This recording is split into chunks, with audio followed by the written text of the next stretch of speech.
Hi, Seals. I hope you had a lovely half term in the sunshine.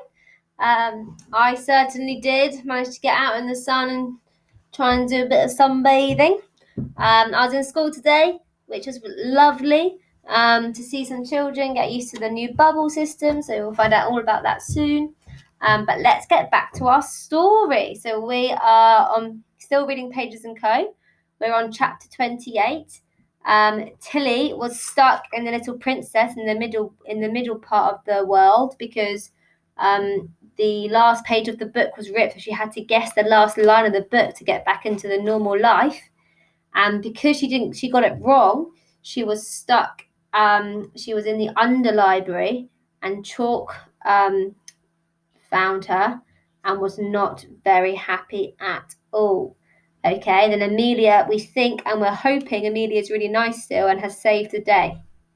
Okay, chapter 28, stories are for reading. Okay, let's go and sit in my office, Amelia said, shepherding Tilly out. Chalk went to follow, but Amelia put her hand in his way. I think I just need a moment to chat to Tilly by myself first, Enoch, if you would excuse us. She broke into my office, Chalk spluttered in indignation. I know, but as you said yourself, we need to understand why she is in the library at all before we get to that. Maybe you could go and find her some cups of tea. I am not a tea lady, Miss Whisper, Chalk said coldly. Well, perhaps you could go and find us one then, Enoch, or indeed a tea man. Amelia guided Tilly into her office with a gentle hand on her back as Chalk stalked off down the corridor. I actually have a kettle in my office, Amelia said with a smile, but I thought we should have a chance to talk by ourselves. Tilly, it's really important that you tell me the truth at this point, okay? Tilly nodded. How did you get back into the library this evening? Did you hide somewhere? Is Oscar here too? No, we went back home, all three of us, I promise, Tilly said. Okay, so your grandparents don't know you're here? Amelia asked. Tilly shook her head. Well, first things first, we need to tell them that you're safe with me and they can come and get you. She picked up the phone on her desk. Hello, Archie. This is Amelia. We've got Tilly here. She's completely safe and is with me. We? Yes, I know. We can talk about this later, but the most important thing is for you to come and get her. Yes, no. See you soon then. She put the phone down and turned to Tilly. They're on their way, and I'm guessing that your granddad must have filled you in a bit more of everything after you left this afternoon. A bit, Tilly said vaguely, remembering what Grandma and Grandad had told her about keeping the details about her father a secret. It must have been difficult to hear about everything that happened 11 years ago. No one thought your grandparents did anything wrong, really, but... What? Tilly interrupted. Why would anyone think my grandparents had done anything wrong? Well, of course they didn't take the accusations seriously, but because Archie was your mum's father, I'm sure you can imagine that there had to be a full investigation into how Bee got into the Source Library. Thankfully, the archivists weren't involved. Amelia stopped, registering the look of confusion on Tilly's face. You look surprised. I thought you said your grandparents told you about this. I thought you meant... Tilly stopped abruptly. They didn't say anything about the Source Library. They just told me more about my mum being a book wanderer too, she finished lamely. Amelia looked at her intently. So, what did my mum do? Tilly pushed.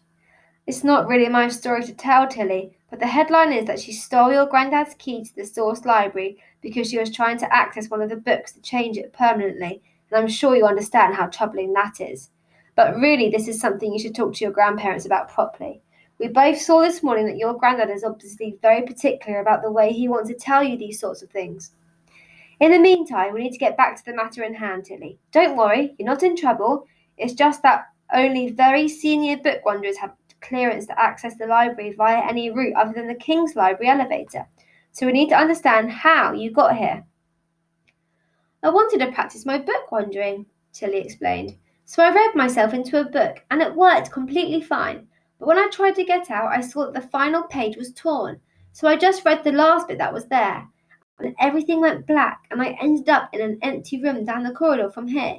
I wasn't trying to get here, I promise. I didn't even know where I was to start with. And then when I realised, I came to try to find you, or one of the other librarians, so I could get home. Via Mr. Chalk's office? Amelia quirked an eyebrow. But we'll come back to that. Can I ask which book it was you travelled into? Do you have it with you still? Tilly paused before handing over her mum's old copy of A Little Princess. Ah, she said gently, looking carefully at Tilly. Your mother's favourite. Yes, Tilly said, eyeing her wearily.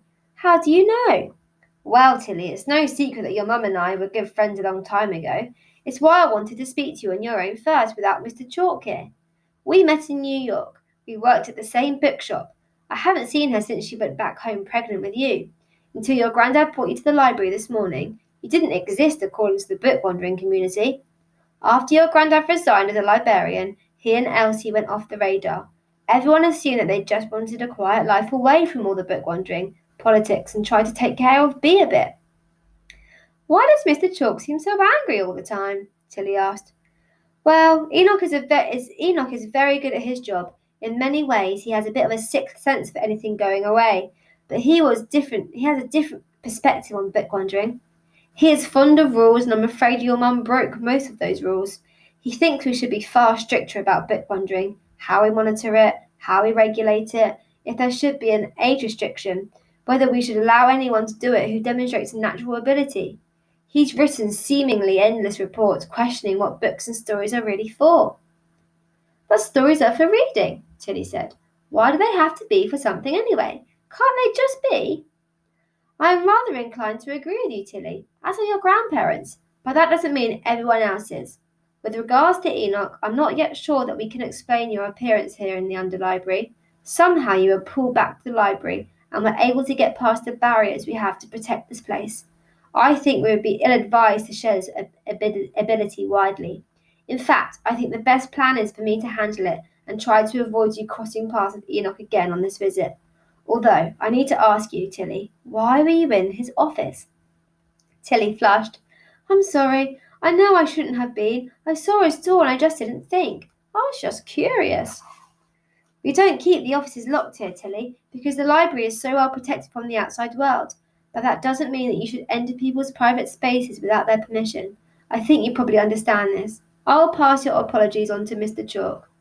Tilly nodded, and at that moment Amelia's phone rang. She listened silently and then put the phone back in its cradle. Okay, your grandparents are on their way. They'll be here in about 15 minutes. Do you have any more questions? Can I ask you about my grandma? Tilly said. I know Grandad was the librarian when he worked here, but Grandma said she worked here too before everything with my mum happened. What did she do? Ah, good question. Your grandma was a cartographer. She worked in the map room where... Actually, would you like to see it quickly while we wait? Tilly nodded. They walked back through the library hall, which was dimly lit. A handful of librarians were working at desks, and another was dozing behind the main desk. Amelia's footsteps startled the sleeper awake, and she sat up straighter, wiping her mouth self-consciously with her cardigan sleeve. Tilly and Amelia went back out the other end towards the lift and stopped at one of the rooms Tilly had walked past with Grandad and Oscar earlier that day. Okay, so we're going to stop there. So luckily, Tilly isn't in trouble, but and hopefully they'll get to the end of it, but she's got to stay out of Mr. Chalk's way. Okay, well, I'll speak to you soon. Bye.